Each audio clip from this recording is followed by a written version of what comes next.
Well, the Center for Peace and Reconciliation's next program is next week on Wednesday, March 20th.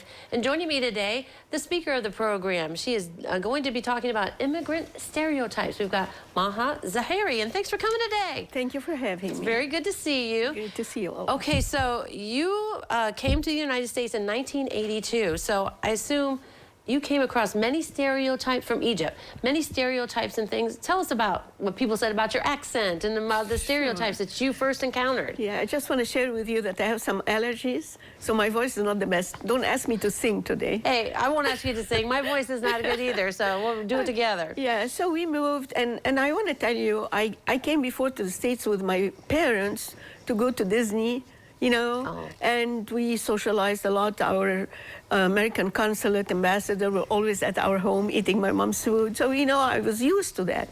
But when I first came, it was really frustrating for people to underestimate your intelligence because you have an accent.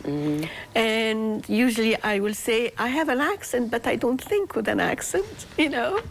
I have an accent, I speak several languages. You know, I master French, English, and Arabic, and I can manage with German and Italian when I travel there. You know how I travel a lot.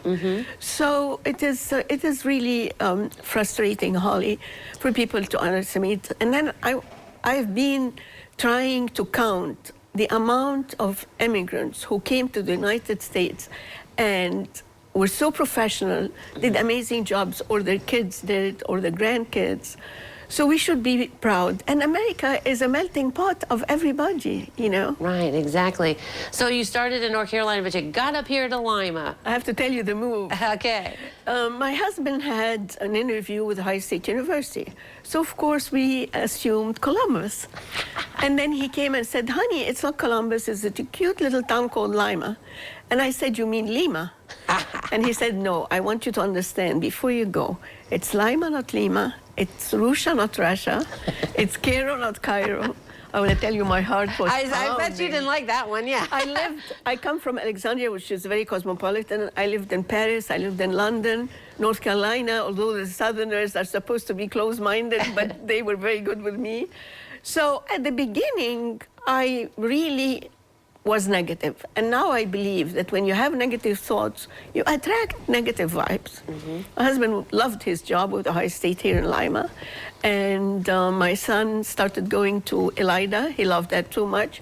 And at the beginning, I was meeting the wrong people. Like I went to apply for a job. And I have quite an impressive resume. I didn't have my master's yet, but still.